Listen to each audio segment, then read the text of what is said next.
Ladies and gentlemen, welcome back down under the mat. We are here in Madison Square Garage around the pool table of relevancy.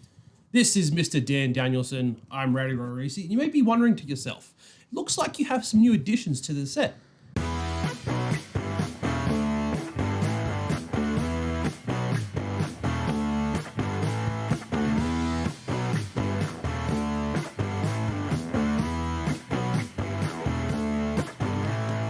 Well, we do. Yeah. We've just gotten back from Brisbane from AEW Grand Slam. You can see the chair in the background. We've got the exclusive Australian edition of Toni Storm.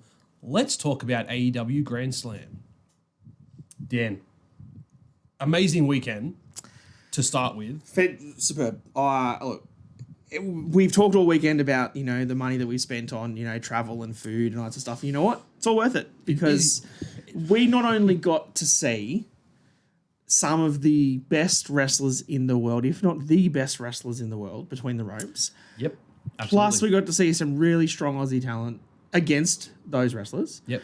And then we got to see some Aussie talent in local matches. Yep. And the local crowd for both sort of things. Like, we had so much across such a short period of time. I am completely wrestled out. I'm tucking out. I'm very glad that we're back in Madison Square Garage to record this, and we're not in a hotel room. And I'm keen to digest this with you, talk about it, see what happened, Reminisce. and then go back and actually watch Collision. And because we've seen, whilst we were sitting at the airport, you and I sort of watched a couple of clips just of the first match of the Ospreay tag match. That crowd sounds good, and popping off all night. We were very strong, and my voice is still very sore from all that yelling all weekend. So I can't wait to talk about all this. Yeah, it's going to be really fun. Let's kick it off with Ring of Honor, because that's what actually kicked off the night for us. I don't know if it's actually going to be shown by the time this comes out. No, so it'll be on... spoilers in advance. Yeah. Spoilers. I don't know when we get Ring of Honor shown to us. I think, if you watch it, you have to subscribe to ROH TV and things like that. It's not on KO and stuff, so... unless you can find the matches and things on YouTube, we'll give you our sort of opinions and spoilers of what those matches were, because this was the pre-taping. So for context, for those that didn't attend, obviously Saturday, massive day. Yeah. I think it started from 10:30 in the morning for meet and greets for VIPs, and then it got all the way through to 3:30 where they were doing things. 4:30, the general consensus crowd, the public, opened. Which is when we sort of got there. You could go inside and try and get merch. We'll talk about that later. And then 5:30 was interior doors. 6:30 was the show getting ready to start. And 7 o'clock was when Ring of Honor started. So we got about an hour and a half of Ring of Honor. And which then will probably stretch out to about a 2-hour show on TV. Yeah, I'd say so. Stuff and all that Yep. sort of mumbo jumbo. But kicking off the card for Ring of Honor, The Learning Tree, Chris Jericho, Big Bill, and Brian Keith against Bandito and Los Outrunners. You didn't pick up on that at the start. I didn't. No, I did. I'll cop the Los. Why are they wearing masks? Why are they wearing big lucha masks? The Titantron Los Outrunners. Look, little play.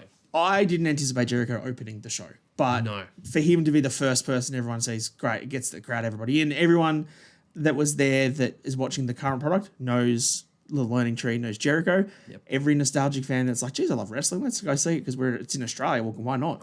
They probably know Chris Jericho. Yeah. Which we had a friend who's not super familiar with current day product for wrestling across WWE, AEW.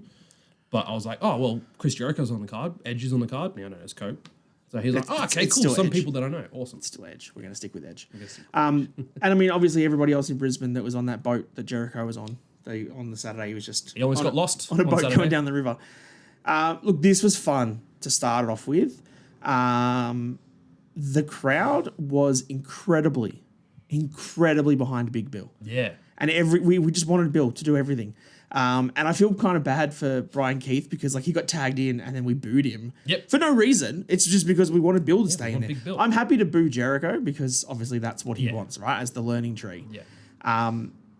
And almost felt like we were booing the Outrunners and stuff when they were taking on Big Bill because we wanted Big Bill to do more. Yeah, absolutely. It was a very weird match. I'm sure when they watch it back on TV, the crowd's going to be like, what's going on here? It was just, you get Australians drunk and hyperactive about professional wrestling and we'll just do whatever. We'll pick our favourite and go for it. And it was Bill. Absolutely. And that was Big Bill.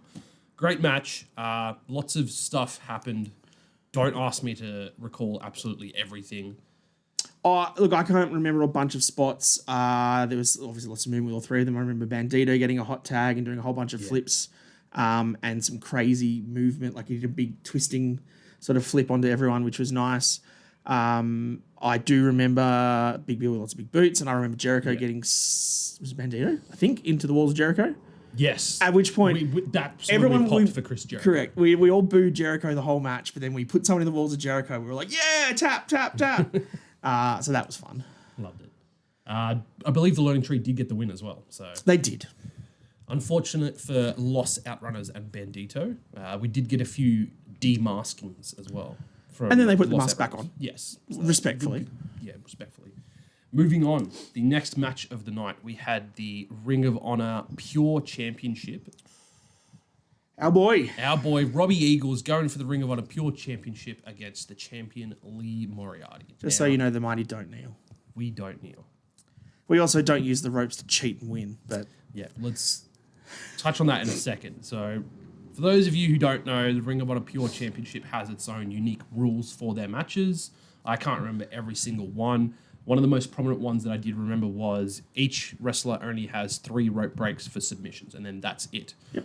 Both of the wrestlers exhausted that within the first 10 minutes of the match. Mm-hmm. So any time after that, when a wrestler got into submission, it could have potentially been done and dusted. Yep. And it was Robbie Eagles a couple of times, and I'm not going to lie, I got my hopes up. I thought a miracle may happen, and we would get Bobby 3 belts. Yeah. Because he hit his 450 splash onto the knee.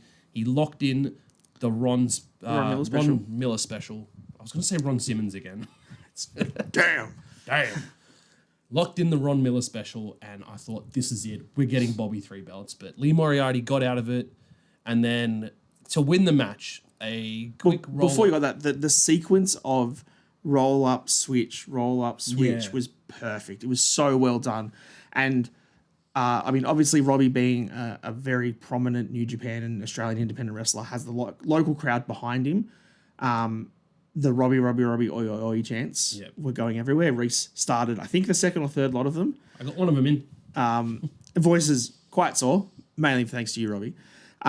But like the crowd was right into it. And then when they were doing these rolling near falls towards the ropes and stuff, everyone was 1, 2, ooh, 1, 2, ooh. Perfect. Perfectly done. It was a brilliantly wrestled match. Yeah. And yeah, super unfortunate that Moriarty grabbed onto the bottom rope to hold a 3 count on Robbie, and he lost. For the entire 3 count, which was my... Refs surely saw it. Yeah. Dumb Because like usually with those spots, it's a grab the roll up, you're near the ropes, and then at the last second you grab it for that extra leverage to get the 3 count. Not leverage for the entire 3 count, which was super annoying, but look, it is what it is. Robbie had an absolute massive showing. Wrestling in front of the biggest crowd I think he said he's ever wrestled in front of in Australia. There's nearly 12,000 people or something. Yeah. So unless it got announced on the stream, we haven't heard of an official confirmation of attendance. We're hearing around 11,000 plus, sometimes 12,000 plus from different news sources. So we'll see what comes out when we get an official number. And I think that's huge. That's huge. Pretty accurate too from what we saw Yeah. within the venue. There were not a lot of empty seats throughout the night. You could spot some here and there, but for the entertainment center and how big that place was, it wasn't super noticeable. It wasn't like an all in London or something where the numbers were between sort of 70 and 90 and 50 and 7. Like it was very variable. This is pretty bang on around between like 11 and 12,000. And as you might have already seen, AEW has already announced that they are coming back next year. So it's going to be interesting to see where they choose to go, if they're going to do multiple dates. I wouldn't mind not having to go back to Brisbane again, to be honest. Or if they do a great trip. Pay-per-view again. Time will only tell. Next match on the card, which was not announced. I believe it was the next match, but we're going to talk about it now anyway. Mark Davis against Melbourne's own. Our boy Tommy Big Knight. baby. From Adelaide and Riot City Wrestling. Just get that distinction out there. 2 Aussies, big boys, absolutely slapping man meat. There was big meat chance for this. Yeah. Dunkzilla. 10 minutes. This was fun. I don't know if it was announced on ROH TV or anything. We didn't know about it. It was like... We just saw Tommy walking down. I was like, holy shit, it's Tommy Knight. Because we were at the Super Show, which we're going to talk about towards the end of this episode, the previous night on the Friday on Valentine's Day. Happy Valentine's to all of you out there. Sure. Dan needs a Valentine. It's not the forum to be doing it, but sure, fair enough. And we were just talking about the fact that we haven't seen Tommy in a while. And we kind of missed Tommy. And then we got graced with his presence. And there he shows up. The Ring of Honor taping, which was fantastic. This was fun for Mark Davis. Obviously, he was out here for all the Don Callis family stuff. He was here for the Fletcher thing. And he was going to be... He's an Aussie, so use him. Give him a match. And this was it. And what I thought was quite funny was when Tommy Knight came out, those in the crowd that knew who Tommy Knight was, like us, we cheered. We're like, hey, it's Tommy Knight. But the general crowd that were just there as AEW fans, no idea who he is. And when the ring announcer lady announced everybody, it's like, and from Brisbane, Australia, Mark Davis, and the whole crowd cheers. Yeah. And his opponent, Tommy Knight. Because you don't want to say... No mention of the fact that Tommy's from Australia. Don't say he's from Adelaide because then we'll cheer him. Yeah. And I think that was a really smart decision on their end. Like, it's unfortunate for us because having the whole world know that you've got two Australian powerhouses in the ring just going ham. I get them not saying that Tommy was from Australia, just so, like, when Ring of Honor watches it, it's Mark Davis. He gets a massive pop in his home country. It was for Mark. Yeah. And Tommy doesn't take any of that limelight away from him. But Tommy looked really good in this match too. Yeah, and I would not be surprised. Tommy looks good in every match. And he's got new gear. I liked your gear, Tommy. Yeah, there was a bit of colour on it. I like it. Did you get your partner to bedazzle them? Absolutely. Make some bracelets for you? Yeah, we need to get some bracelets for you. Shay's given us bracelets. We got bracelets from Shay. I got a second bracelet because I put the first one on my cat and it screwed up.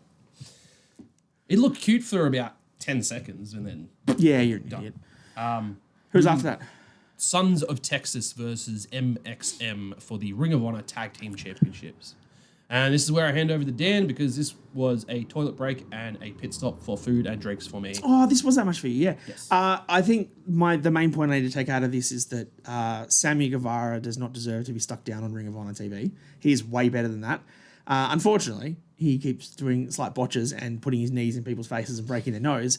And I don't think they want him on Dynamite because he was so good in this match with some of these high spots. Dustin was great because they kept on, wanting for Dustin to get into the ring, which was quite good because we obviously all want to see him. There's a lot of Goldust chants and different things for him. We got the classic Goldust spot.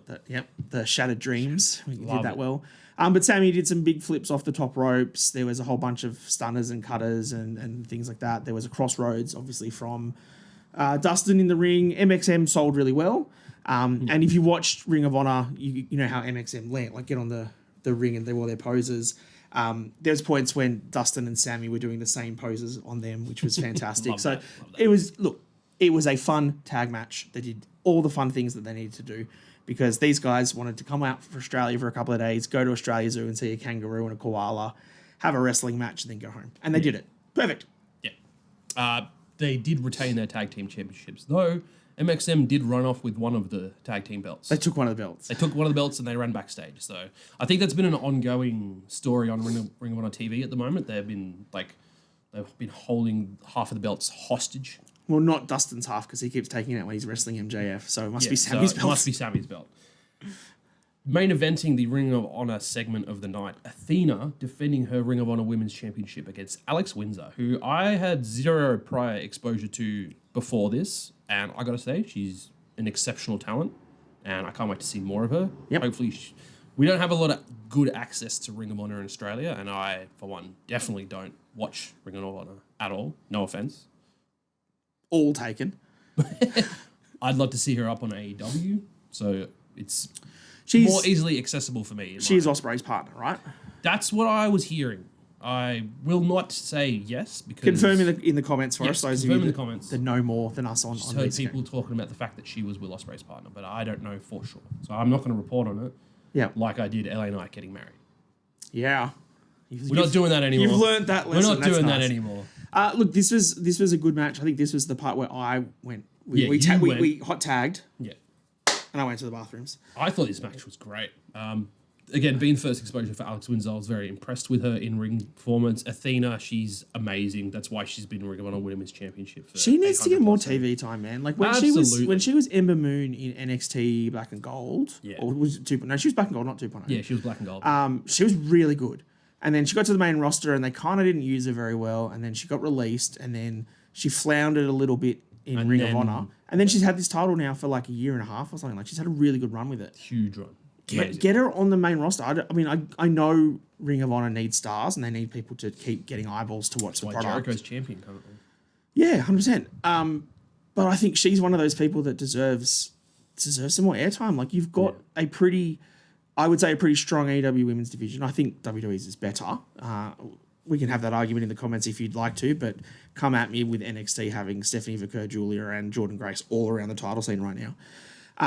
But I think if you put Athena, to go in with Meh-cedes, because they obviously had stuff back in Black and Gold, you can get her against Toni, you can get her against Britt Baker if you want to give her another match at some point. Mariah, Willow, etc. Like there are talented women on this roster, and like you said, to see these two tear it up and then the other two women's matches on the main card, I think there is a gripe on a lot of people with Tony Khan has been not highlighting women's wrestling enough. Yeah. And absolutely. I think having 3 prominent women's matches that we watched all in the one night, championship matches as well, and they were all very good matches, proves you've got the talent. You just need to book the stories properly. Is that Dan adjacently giving Meh-cedes Monet a comment, like a positive comment? We'll get there. Let's not get ahead of ourselves, Reece. Athena would go on to retain her wing of her wing of honor. Her wing of honor. Wing of honor. It's been a very long weekend, folks. We love wrestling, but it's been collectively like 11 hours sleep over both nights that we were in Brisbane, I reckon. And it's because we're real party animals. Yeah. That's why we had a whole 10-pack of drinks that did not get touched. It's because we're spending $20 on drinks everywhere else. She retained her Women's Ring of Honor Championship, and that concluded the Ring of Honor segment of the night. And we then go to the main act. So to start, once they obviously... I'll give the shout out here too as well to PWA, Pro Wrestling Australia, because I believe Ricky South and Tuckman and a few of the other PWA guys actually brought the ring up from Sydney, drove it on a truck from Sydney up to Brisbane, which is about a 12-hour drive, and then set it all up for AEW. And then we saw Ricky, we saw Tucky, we saw Shay Cassidy.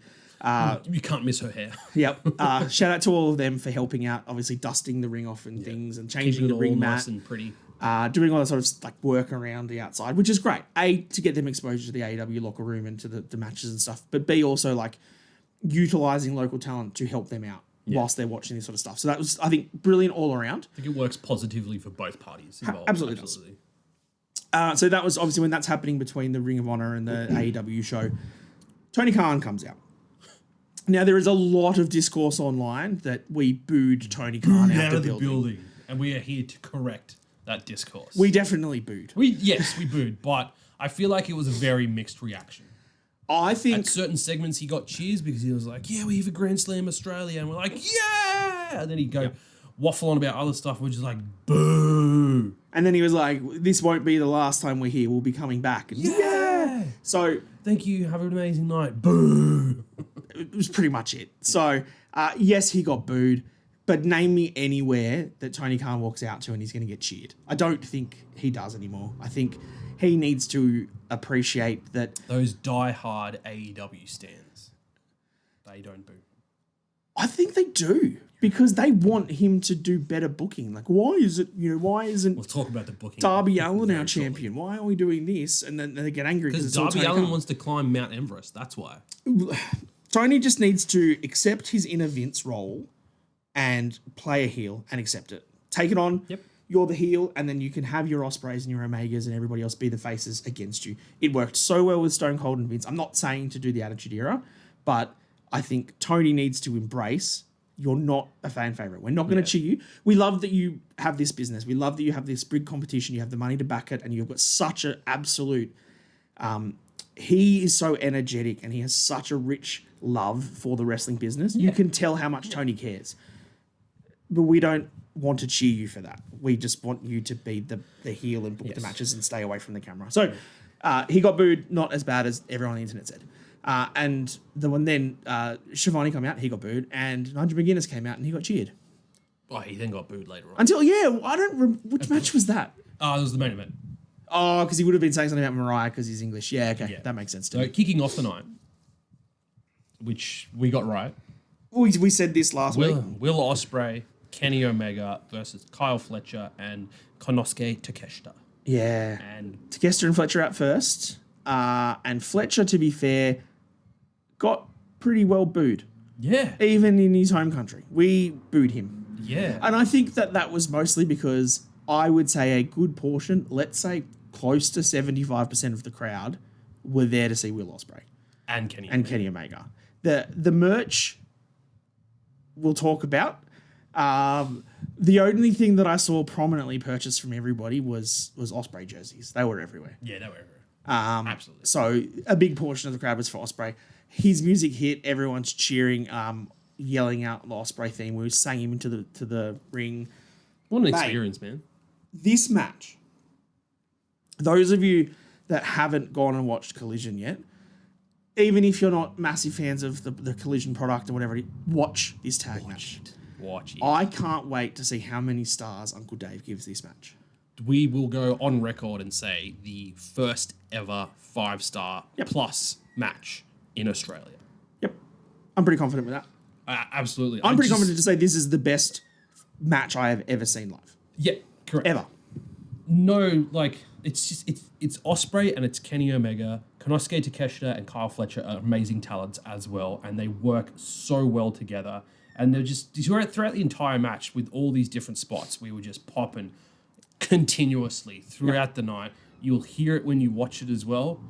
Chants constantly throughout the whole match. We were frothing. And like the crowd cheering Ospreay constantly, and then Kyle embracing it by going he to the did crowd really well. and just telling everyone to be shush, be quiet, stop it. So he could do a chop, and then everyone's just cheering Ospreay, and some of Ospreay's those just in the middle of the ring, just like, yes, give it to me. Mate, and every spot you expect them to have, you know, reverse Frankensteiners, your Oz cutters, your brain busters, your pile drivers, the Kenny, the whole crowd tapping along to it, everything. It was everything amazing. you would want from this match. And every time I watch Takeshita on Dynamite and he hits that forearm shot, and it's just... We could hear it from the back of the entertainment center. I can't believe how loud that was. It was ridiculous. And the chops as well. This match is just so good. Obviously, Ospreay and Omega ended up winning with a one-winged angel and... Hidden blade combination. No, didn't he hit the Stormbreaker? No, because they went for the double Stormbreaker. Oh, and that's right. Then they got spot, double pile drive. And then they got double pile drove.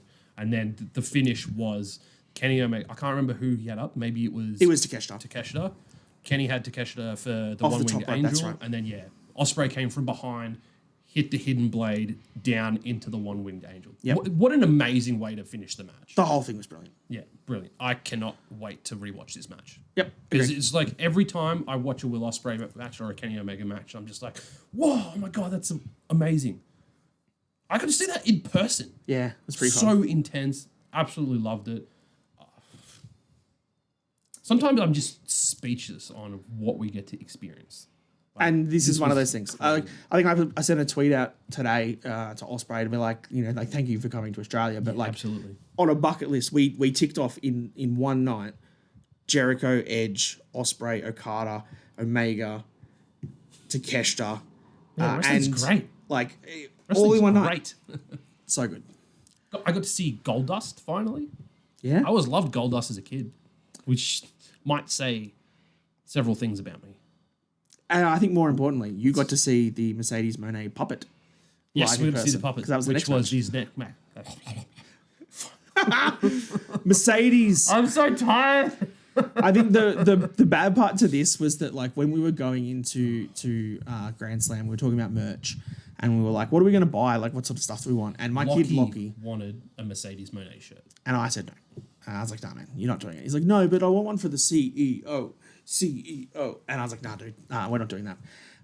Conveniently for me, by the time we got there at like 4:30, the merch tent, wasn't even a merch tent, it was one merch stand. The line was 7,000 people long. Is this where we're going to shit on the merch situation? Yes, absolutely it is. Because we might as well dig into it. Let's give a whole snapshot. Coming to a country for the first time. Yep. And you originally booked for a 40,000 stadium. Yeah. So that means you got like 20,000 t-shirts of every different person and heaps bulk of it up stuff. and then sell the excess on the site after. That is not what happened. For one, the variety that we had was terrible. I never got to see the full range other than some pictures that were uploaded. I saw Buddy Matthews shirts, Kenny Omega shirts. Potentially Kyle. I don't remember seeing in any There of the pictures. was one Kyle shirt I just saw. One Kyle shirt. For some reason, we got an Orange Cassidy shirt, but he wasn't even on the card. That's what I was wearing all day. Not that I purchased it there. I had pre-purchased. I think the big problem to us was the general public weren't allowed in until 4:30, right? That's when gates opened. We could get in at 4:30. Yeah. The VIP people, and fair play, right? If you're willing to cop out the money for VIP, you deserve to have the perks of being VIP. I get that. Yeah, absolutely. So they had their meet and greets, they had their early merch, they had all that sort of stuff. Someone was saying that the title belts were there for $850. 850 Australian, so round that. Oh, that's rounding down for the US. Yeah, so that's cheap. Probably standard price for It's the about US. it's about right. But anyway, when the VIP got the merch thing, they sold 5 of the belts to the first 5 people in line. Yeah. So it was sold out before public could get in there. Correct. Same as pretty much all of the Australian merchandise. Australian merch, the stuff for Kyle and stuff like that, they was all gone. So by the time we got in the doors, which was relatively soon after gates. I'd want to estimate like 4:30. Well, yeah, we got in there about 20 minutes after gates opened. Yeah. By the time we grabbed a drink and stuff and walked up to the merch line, it was already stupidly long. But there was Ospreay jerseys, there was the Grand Slam shirts, there was the Toni dolls, and there was hats and bucket hats, and that was pretty much it. There were posters, but I didn't get to see them, and it was just a really weird situation, especially for the merch stand, because we didn't discover until a little later on when I made Chris Thunder from Wrestling Oz Style. Go give him a like and subscribe on all their social media platforms. He was in the line, and he was in there for a good couple of hours, and I was like... I think it was nearly 2 hours by the time he got to the front. Yeah, we were chatting with him, so I went to be a sneaky dickhead and cut in line with him once he got close to the front. Coming in to the entertainment centre, you had your merch stand on the right, and then it was just a massive trail all the way down to the opposite side of the building. But the thing was, I think people didn't realise that the merch stand went all the way around that section. So everyone was lining up for the right-hand half of it. There was a bunch of tables in the middle for people to chill at. So we just walked all the way around. Someone got served. We got right to the front. Yep. We got the Toni Storm doll, which is one of 2,000. And then you couldn't get one because it was not in your size by the time we got there, but Lockie managed to get a Will Ospreay Bruv shirt. Jersey, yep. The jersey, and that was it. I don't think we were too thrilled with the big green and yellow long sleeve event shirt. So Not when it was 35 degrees outside, everyone was sweating. Like, you take a long sleeve shirt. I did go back later to try and get one, but sold out. I think Tomo, our mate, was there. He took a video of it. He took a video. He went to the back of the line, or as far back as he could, and then he walked casual pace to the front, and it was 3 minutes and 21 seconds for him to walk from the back of the line to the front of the line. Pretty crazy situation. The fact that you didn't have merch for like all of your Australian talent as well seemed weird. No Toni shirts, no Harley shirts. Yeah, and no merch outside. Like, even my mate Ben, who went to the VIP stuff, said it was a 45-minute wait for him to get merch. Yeah, crazy. And I think part of the VIP thing was a $50 voucher. Yes. So you had $50 to spend on merch, which is a shirt, right? You get a free shirt. Or a Toni Storm doll. Yeah, look, that is probably the biggest mess of this organisation of the event. I will say, from a wrestling standpoint and a show standpoint, Grand Slam was superb. The second the cameras were on, the second the bell rung, to the second that the night had finished and everyone said, time to go home. Spectacular. Brilliant. Amazing. The organisation of the event outside of that, terrible. And as long as they take note of crowd feedback, next year will be much better. Fingers crossed. They need to take that feedback on board, whether it's negative or what. It's just selling out of merch. I ended up talking to someone at the end of the night who couldn't get any merch whatsoever because it sold out entirely. And it sucks. Like, everyone should be able to get something coming to this event. And what I said to Tomo and our friends and stuff was that me as a family man, right? Like, I get a lot of these events, especially wrestling things, are targeted at the hardcore fans. And hardcore AEW or whatever wrestling fans, you're going to buy your VIP ticket. You're going to get there at 1 p.m. You're going to be lining up for hours. You're going to buy what you need to do and you're going to leave. I get that, right? And I'm all for everybody that has that. But as a family man, and the amount of families that we saw there last night, there was lots of kids because they obviously love, Flippy, Will Ospreay and stuff. If I'm a dad and a mum and I'm bringing my 2 kids that are 8 and 12 years old, I am not showing up for an event that starts at 7 p.m. at 3 to make sure I get a shirt. Because what are those kids doing for 3.5 hours? Yeah. Nothing. I'm going to get there at 6, make sure we've got our drinks and our food, get to our seats about 20 minutes, half an hour before it starts, and then we're fine. Any parent that walked through that gate at 6 o'clock had no merch. Yeah. And that's a damn shame. That really sucks. And I think that's one of those things. Because, like I said, the hardcore fans are the ones that are going to want your Toni shirts and all those shirts and the Fletcher shirts, and that's cool. But so does that 7-year-old kid. Yeah. And for that kid to be like, have zero option to get zero merch of anything for what they want. Yeah, they get to watch a cool wrestling match, but like that to me was the biggest disappointment. That there wasn't enough memorabilia for those kids to take home that they went to this show. Yeah. And the other gripe is throughout the entirety of Brisbane, I did not see a single poster. No advertising, which is like, and I know, don't want to compare, but when WWE came to Perth, we went down the main strip of Perth CBD and it was just those banners on the light poles the whole way down. Posters everywhere, advertisements, billboards. The merch superstore was set up 3 days beforehand. Yes, like... So everybody could get merch for days before the event happened. That way you didn't have to rush on the day. I was expecting a billboard, a poster, something at the airport. Like nothing. There was nothing at the airport. So that is what I guess our point is that the show itself was great. The event, though, really needs to improve, especially if they want to try and compete with... not even other wrestling things, just broader sport. You go to Brisbane, if you're in Australia, like the Broncos, everywhere. Rugby league, everywhere. There's jerseys, people everywhere. You all know it. If you get a good look at the Toni Storm doll, she's got Queensland-inspired gear. Yep. Like, we are a sporting nation. Yes, a lot of people might look at wrestling. I was talking to someone before I left that I work with, and they were like, "Oh, isn't that fake stuff?" And it's just like you got to try and don't use the F word, man. On, like it's predetermined. Yes, predetermined, but go into it thinking of it as a TV show because that's what it is. It's an entertainment product. It's a weekly basis. We have stories that are told over weeks and sometimes months or even years. Like there is entertainment value there for people that don't genuinely watch it. But then you also get the sporting and the athleticism as well. And talking to our mate Tomo, who came with us, he runs Stomp trading cards and the breaks. So we'll chuck his thing in the description. Boom, go down. Get yourself a shiny little AJ Styles card from him because he loves breaking those. Get some signed cards. Yeah. He came with us and he had that same opinion. He had a really fun time. It was really enjoyable. And I think he said to me after the event, he goes, I think what I've learned from this is that I really enjoy the storytelling of wrestling. I like the drama of it, like knowing when we could fill him in of, Takeshita and had kicked Ospreay out of the Don Callis family. That's why we all booed him and Kenny Omega and this. And he got the storyline, so he's like, yep, that's fun. Yeah. And, he could tell very quickly, just from walking out, who's the bad guy, who's the good guy. I can work this out fast. Yeah.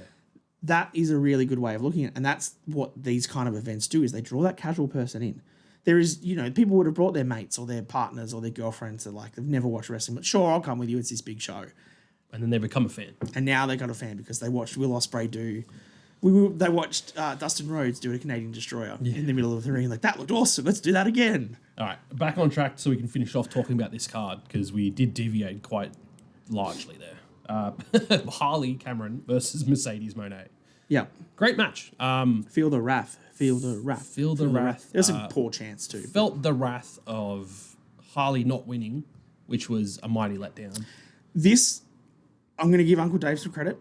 Uncle Dave did say during the week that this was, because Meh-cedes has obviously come out and saying how she's the best women's wrestler ever, right? She's the best woman in the ring. She's the best women's wrestler, blah, blah. She compares herself to like Ric Flair. This was, I agree with what Dave says here. This is your chance to be the Ric Flair.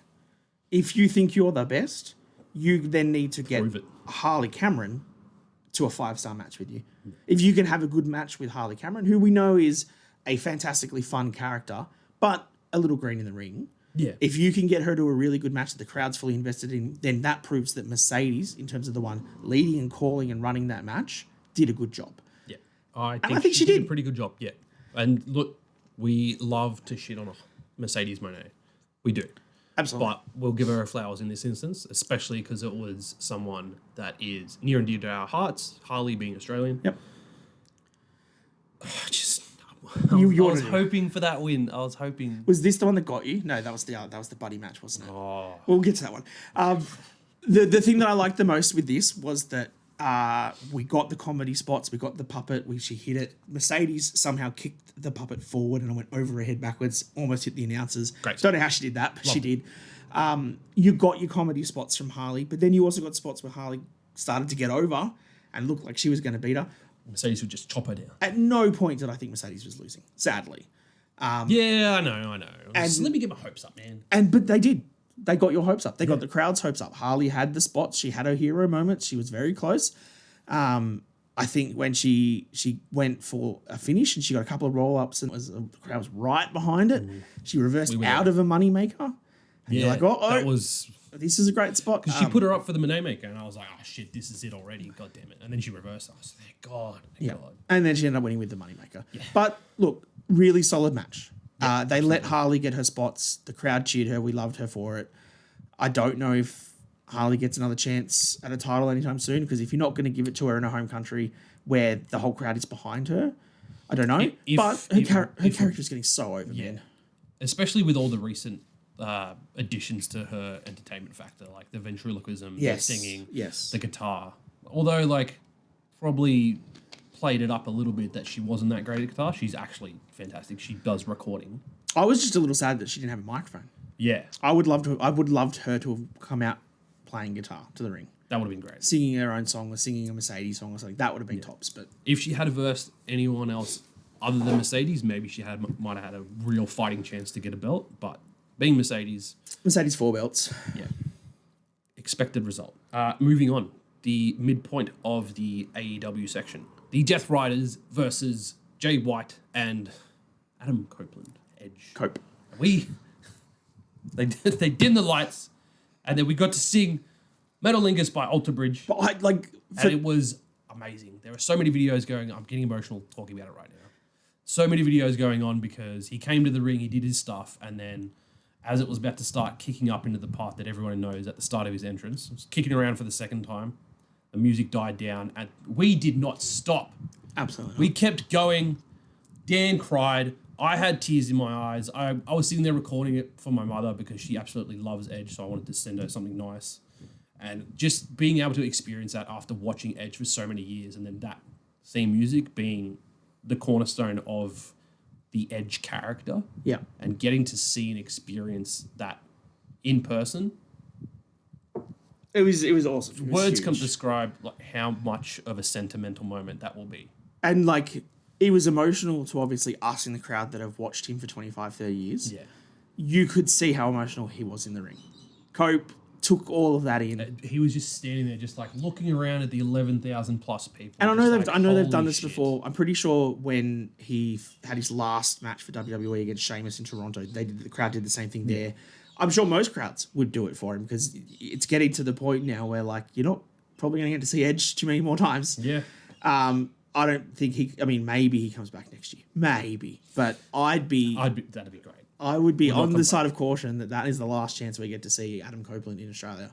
That entrance was superb. The crowd was hugely behind Jay, Switchblade. Yeah. There was a bunch of chants for him. Aussie adjacent. New Zealand. It was close enough. He was an Aussie for There were some Kiwis there. I did get a chat to them in the line. And then the Death Riders, I don't care. They came out through the crowd. Moxley tried to boo everyone. I don't care. He didn't bleed enough. I was expecting more. A pretty decent match, working through the crowd. We had Edge and Moxley go up. No, it was Edge and Claudio. Moxley was with Jay in the ring. Yeah. We had a barbed wire chair come out because they probably couldn't get spiked through customs. I was asking how that was going to happen. Yeah. Or they could have just made another spike. But no, we got a barbed wire wrapped steel chair instead. That got used on Moxley. I don't think it really got used on anyone else. Nah, it's just Mox. He surprisingly didn't bleed that much, but the spot that finished the match, because at one point Wheeler Yuta came out, so it was essentially 4-on-2. Yep. Edge and Jay White did not have any backup. And Marine Shafir was running around with the suitcase. Stupid suitcase, which props to him for taking that to their Australia Zoo visit, and group photo with Australian animals, and Marina's there with the briefcase still. Yeah, massive props to her for keeping that bit up. Death Riders won. And in a real bad flat finish, I think. So you had some good spots. There was tables that were in the ring. Edge was taken off the power bombed off the turnbuckle through a table on the outside. They had another table set up in the wanky corner. Looking tables too. Where he speared Mox or Claudio, I can't remember. Claudio through a table. And you thought, and then he got up and then he speared Mox. You're like, oh, wait, Edge is going to win this. Here we go. We got to watch 2 spears in a row. This is fantastic. No, I think that was when Yuta came out and broke it up again. And eventually they beat down Cope, and Mox hit him with the DDT, and then the paradigm shift. Sure, that's what you want to call it. I know that's what he calls it. And Edge kicked out. You're like, oh, sweet. And then straight into the Bulldog choke and just waited until he passed out. And that sucked because that was not the finish we wanted. About to break out of that as well. Oh, he was so close to the ropes and then that's when he did the fake out. Yeah, and it was just finished. And then, Mox and the Death Riders back through the crowd. They leave, get their cheap heat and go out because everyone's over the act and don't care anymore. Walks back, flipping the crowd off. And then Jay gets into the ring, gets Cope up, and we all sing his song again. I was like, was Jay going to turn? He better not. And he didn't. He didn't, which was good. Yeah, got to sing the song again. That time I got to soak it in and really scream and sing the song. So I was happy to be able to get that second opportunity for it. Yep. Then we move on to the next match, which got me hook, line, and sinker several times. Brilliant. Buddy Matthews versus Kazuchika Okada for the Continental Championship. I got baited, dude. So I'll let you cover this because I can't remember all of the spots, but this was one of those. Much wrestling over the weekend. This was a meaty men slapping man meat type match with these two guys. Just hard hitting slaps. And I love the way that Okada gets ready and he's just like, yeah, good job. He's so good as this shitty bitch character. We will shake hands. Way. He's great as this. It's so simple, but it's so entertaining. It is. It's very. I mean, I feel like it's not the use that we would like from Okada because I think Okada has 2 or 3 more gears that he could really use if he needed to. But he doesn't. Absolutely. And that's fine. And Buddy hit some really fun spots in this match. They went all over the ring. There was a bit of brawling around the outside. There was posts around, if you look on the internet, that Rhea was sitting in the front row watching Buddy in this match. It was not Rhea. It was just a chick with dark hair. I actually saved the photo. I will put it right here. And if you look at that and then look at photo of Rhea, very similar, but some very key details that are different. There is 0%. The amount of people oh, she's in Australia with him. I saw her in the gym there. Maybe. Well, she was in Australia. Several people got photos with her. But there is 0% chance that the WWE Women's Champion is on camera for AEW Grand Slam. Front row. There's no way. And there's not crowds around her, begging her for photos. But this match was fantastic, and there was a bunch of spots, and there was a point towards the end of the match where Buddy had his few hero things, and I can't even remember what the spot was. But it was like a super kick into a brain buster or something. We need to watch the match back because there was just so much emotion. Yeah. And it was 1, 2, and we almost got it. He got up and he hit his actual again, finisher. And it was 1, 2, and Reece was out of his seat. Reece was up. And he's done it. Foot on the rope. That was right. Foot on the rope. Because he didn't even kick out. And the whole crowd were like, what? Oh, he won. Oh, no, he didn't. Okada's foot was on the rope. And then the referee spot, cheeky low blow with the referee distracted. Yeah. Rainmaker 1, 2, 3. Again, flat finish. Great match, flat finish. I don't want to talk about it anymore. And then we can go to the next match, which is the Toni Storm and Mariah May match, for obviously the AEW Women's Championship. And I will again say, really good match, flat finish. Flat. My God, I have never been so dejected and just, I think you described it as soulless. Yeah. It was a hollow victory. It was a great match. Great to have everyone cheering. We got Luther at ringside as well, and he was helping spur on the chanting as well. Everyone was massively behind Toni. She looked pretty dominant to start with. We were getting Suplex City chants going on because she'd hit like 5 German suplexes. Mariah got on top, and then the go home, it was just back and forth between the two pile drivers, near falls, and then a fucking roll up. Why?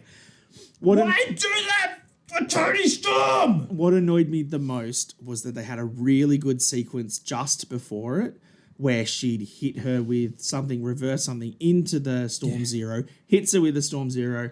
The whole crowd, the entire crowd is here. We're like, yes. 1, 2, almost. And what annoys me is that I was trying to film the main spot so we can get some footage and stuff. I went on TikToks and what.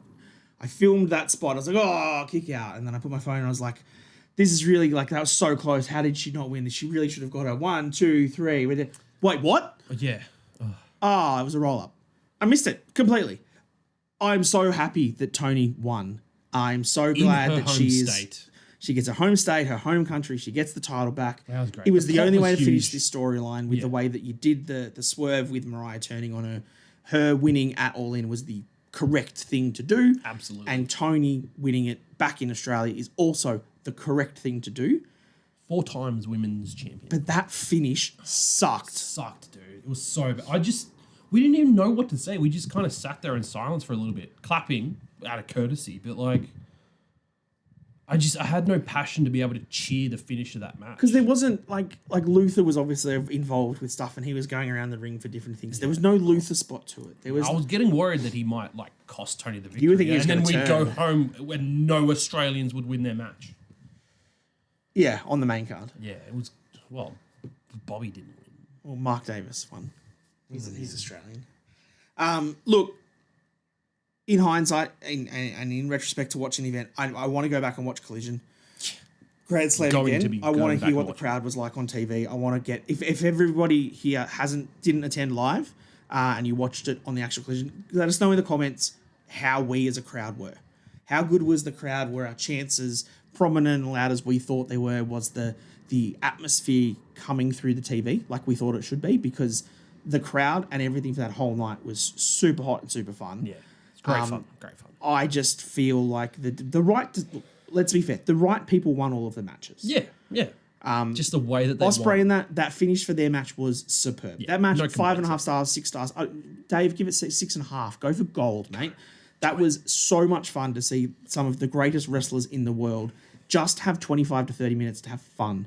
And I think Ospreay, even on Twitter, said that was the most fun he's had at a wrestling event ever. Yeah. Because you could tell the whole crowd was cheering him. There was no, title issues. I think like when you look at him having, All in Wembley, it's the biggest crowd he'll ever wrestle to. It's a big title match with, the first time was with Jericho. The second one was with MJF. Yeah. A lot of pressure, a lot of eyes on you and stuff. I think that's, it's a great spectacle for a wrestler and a really good thing to put on your resume. But I think that is pressured, right? Yeah. Whereas I think this Grand Slam, with the third biggest crowd that AEW's ever had, supposedly, go out and have fun with Kenny Omega and just do every spot you feel like. And they did. And it was brilliant. Amazing. Meh-cedes beating Harley.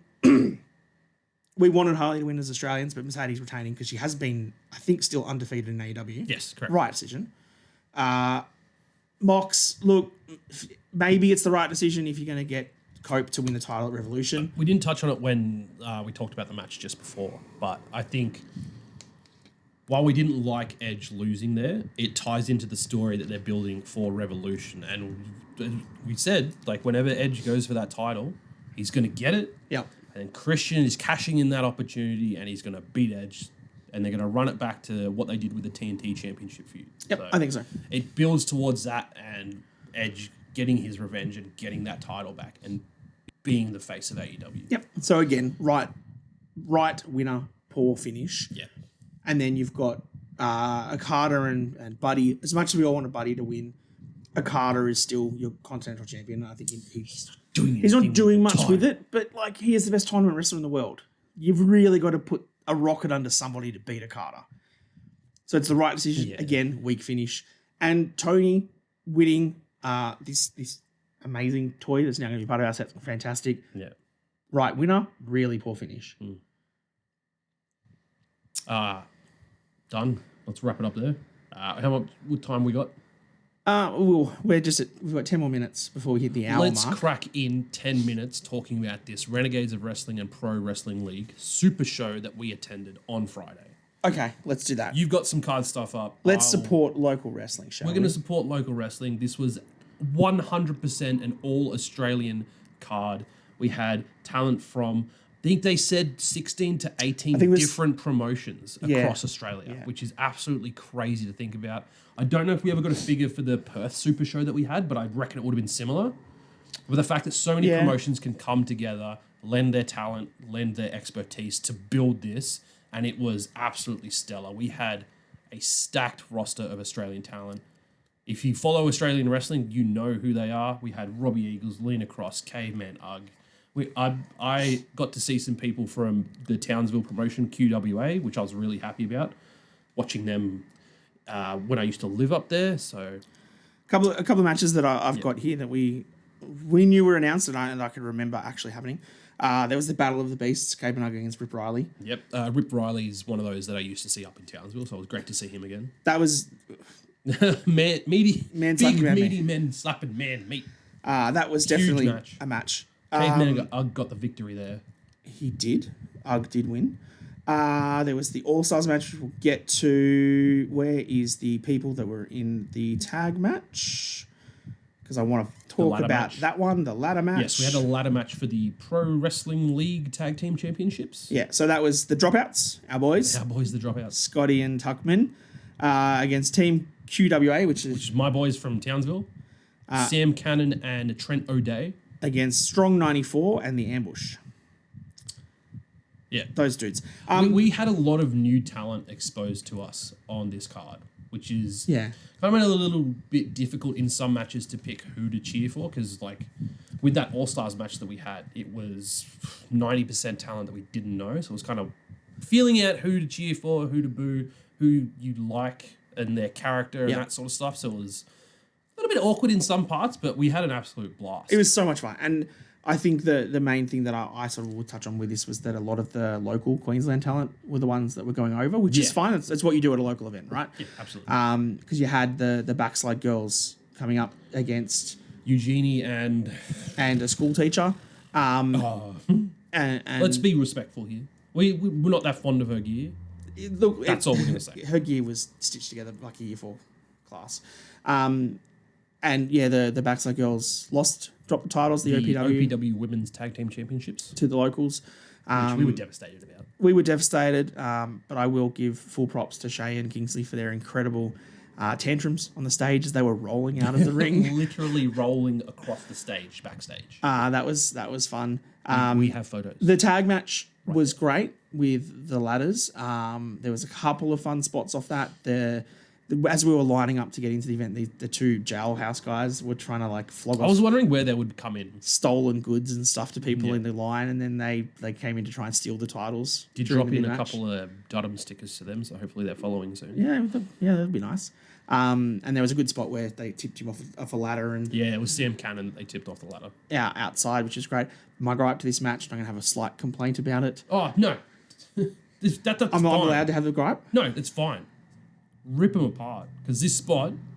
So there was, I can't remember who it was. I think it was your QWA guys were beating up on Team 94 or one of the other ones. I'm not sure who it was. And everyone was lying on the ring, tucking on that row outside. And they started to make the hero spot, and then they took over this one dude. And they got him ready, and they picked him up for a package pile driver. You know the move that Kevin Owens has been doing? One of the QWAs had it done to him. So it was... No, it was the dude in the white. It was the ambush. Oh, okay. Whatever. Yeah. Whoever it was. Somebody was about to get package pile drive. Yeah.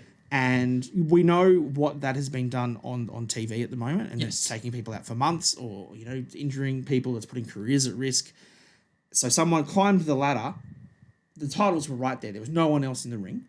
And he was like, nah, I won't get them. No, he's going to stomp into the package pile driver. Coup de grace someone into the package pile driver.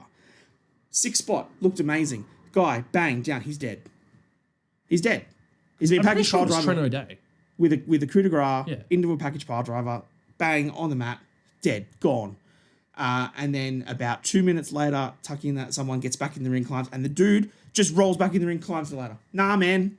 Nah, sell it. That irritates me. I get it's the Indies. I get you could do 16 Canadian destroyers in a row. Indies, so like, but also like with what's going on TV at the moment, it's kind of like. And even Lockie, who was watching with us, was like, "Oh my god, he's dead!" And then he was like, "Hang on, why? How's he back up?" And I was like, "Don't know. It's independent wrestling, buddy." QWA's boys went on to win that match as well, so they are now the Pro Wrestling League Tag Team Champions. Yes. Sam Cannon and Trent O'Day, congratulations. It's been a long time since I've had the pleasure of seeing you both wrestle, so it was amazing to see that again. There was a triple threat women's match with the champion for the Renegades of Wrestling champion, Aisha. Part of the ambush, and this is our first bit of exposure to her. Yeah. Fantastic in the ring. Lil Mars versus Lena Kross. And I think this was a lot of people in Queensland's first real look at Lena Kross. And whoo-wee! She's good. Yep. I gather Lena Kross would have a lot more fans after that outing. Yes. Unfortunately, did not win. Aisha would retain her championship. And then get called out by Indy Hartwell. Yes. So they've got a match in, I think, about 3 weeks from now. It's in March, yeah. Yeah. Renegades of Wrestling. Get down there. If you're in Melbourne, go attend. If you're not and you have the ability to travel down for it, do it. There was a very fun 5-on-5 match. All-Stars. Champions versus All-Stars was? Highlight for me in that match was Matt Hayter. Oh, absolutely. Stole the show. Getting the mic. That was so fun. And doing a promo in the ring while he's beating people up. Entertainment value through the roof. That was a win for Emin on his last match before he goes back to Malaysia. Yes. On Team Yeet Stevens. Oh my God. Yeet, the guys behind us, and we know them, and if you watch this, fuck you. That's just flat out fuck you. You realize that when Jey Uso started doing the Yeet thing, and they started making shirts, and then they had to blur it out because like the trademark issues, it was because of Yeet Stevens, because he had it trademarked. And you're just making fun of him. Oh, good on you, gimmick. Me is day one. It's just and me. And just kept chanting that at him all night, and it was just so annoying because we were standing right in front of you, so loud and obnoxious, drunk. To be fair, that's normally us, but it wasn't this time. No. So. Because I was sweating out all the alcohol because it was so hot in Brisbane. Yeah, that's true. There was also the State of Origin match, which was Victoria versus Queensland versus New South Wales versus Western Australia. And with Lockie Hendricks from Victoria against Bobby Bishop from Queensland, Jack Bonza from PWA in New South Wales, and the Don from WA. And mere days before this show, Dean Brady from Adelaide got added into this match, so it was a 5-way.